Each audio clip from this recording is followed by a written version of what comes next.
اعوذ باللہ من الشیطان الرجیم بسم اللہ الرحمن الرحیم السلام علیکم۔ اے وہ رب جو دلوں کے حال جانتا ہے، جو وقت کے پردوں میں چھپی حکمتوں کو جانتا ہے، ہم تجھ سے علم نافع، سچی حکمت اور بصیرت حق کی دعا کرتے ہیں۔ اے رب، ہمیں ماضی کے عبرتناک لمحات سے سبق لینے کی توفیق عطا فرما اور ہمیں ان لوگوں میں شامل فرما جو آنے والی خلافت مہندی کے سپاہی ہوں، نہ صرف ہتھیاروں سے بلکہ علم، صبر، اخلاص اور قربانی سے بھی۔ سامعین مکرم، تاریخ صرف واقعات کا سلسلہ نہیں ہوتا بلکہ انسانوں کے خواب، قوموں کے زوال اور نظریات کے عروج و زوال کی گواہی ہوتی ہیں۔ آج کی ویڈیو صرف خلافت عثمانیہ کا تاریخی خاکہ نہیں بلکہ ایک فکری سفر ہے جس میں ہم ایک بگڑتے ہوئے ورثے سے نکل کر ایک روشن وعدے تک جائیں گے۔ یہ ویڈیو ان لوگوں کے لیے ہے جو ماضی سے عبرت لے کر حال کو سمجھنا چاہتے ہیں اور مستقبل کے لیے اپنے دل و دماغ کو تیار کرنا چاہتے ہیں۔ میں ہوں ساجد کشمیری اور آپ دیکھ رہے ہیں کشمیر ٹی وی 008۔ سامعین مکرم، تاریخ کے پردے سے ایک یتیم لڑکا نمودار ہوتا ہے جسے دنیا عثمان بن ارطغرل کے نام سے جانتی ہے، جس نے توکل، شجاعت اور ایک خواب کی بنیاد پر ایک ایسی ریاست قائم کی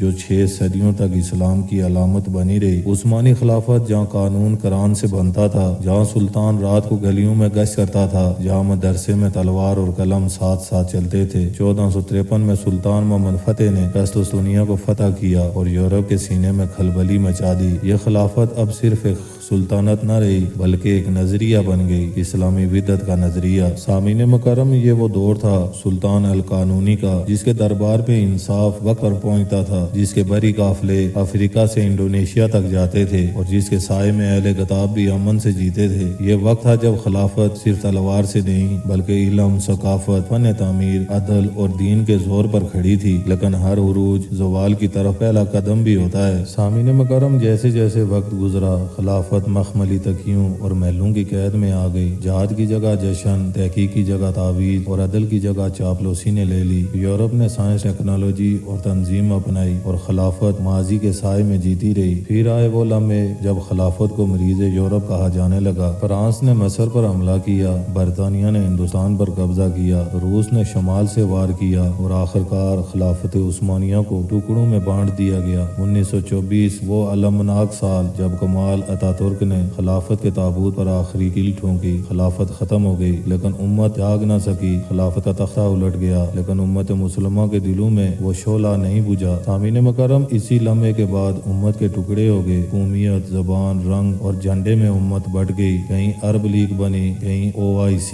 کہیں جات کے نام پر فتنہ اٹھا، کہیں امن کے نام پر غلامی۔ فلسطین کی چیخیں، عراق کا خون، افغانستان کی جنگ اور کشمیر کا کرب، یہ سب خلافت کے نہ ہونے کی قیمت ہے۔ لیکن حدیثوں نے ایک امید بھی دی ہے کہ مشرق سے ایک لشکر نکلے گا جو خلافت مہندی کے لیے راستہ ہموار کرے گا۔ وہ خلافت نہ بادشاہی ہوگی نہ جمہوریت بلکہ نبوت کے طرز پر خلافت قائم ہوگی، یعنی کہ خلافت اعلیٰ مناج نبوہ۔ وہ امام جو ظلم کے نظام کو توڑ کر عدل و امن کا پرچم بلند کرے گا۔ آج کے نوجوان اگر علم، اخلاص اور احتیاط سے کام لیں تو وہی اس خلافت کے معمار ہوں گے۔ سامعین مکرم، خلافت کوئی ماضی کا خواب نہیں بلکہ مستقبل کا وعدہ ہے۔ اگر عثمانیوں نے ارادے سے خلافت قائم کی تو ہم کیوں نہیں؟ اگر ہم بھی اسی ایمان، اخلاص اور قربانی کو اپنائیں تو خلافت مہندی محض معجزہ نہیں ہوگی بلکہ ہمارے عمل، ہماری قربانی اور ہماری بیداری کا نتیجہ ہوگی۔ اے رب کائنات، ہمیں زوال کی گود سے نکل کر عروج کی راہوں پر چلنے کی توفیق عطا فرما۔ ہمیں ان لوگوں میں شامل کر جو امام مہندی کی صفوں میں کھڑے ہوں، دل سے بھی، عمل سے بھی، قلم سے بھی اور دعا سے بھی۔ سامعین مکرم، تاریخ خود کو دہراتی ہے لیکن صرف ان کے لیے جو سبق لیتے ہیں۔ اگر خلافت عثمانیہ ایک حقیقت تھی تو خلافت مہندی بھی ایک حقیقت ہے۔ سوال صرف اتنا ہے کہ کیا ہم اس حقیقت کے سپاہی ہوں گے یا تماشائی؟ اگر اس ویڈیو نے آپ کے دل کو ہلایا تو اس علم، شعور اور بیداری کی روشنی کو دوسروں تک پہنچانے میں ہمارا ساتھ دیں۔ چینل کو سبسکرائب کریں کیونکہ ہمارا اگلا قدم آپ کے ایک کلک سے جڑا ہوا ہے۔ وآخر دعوانا ان الحمدللہ رب العالمین۔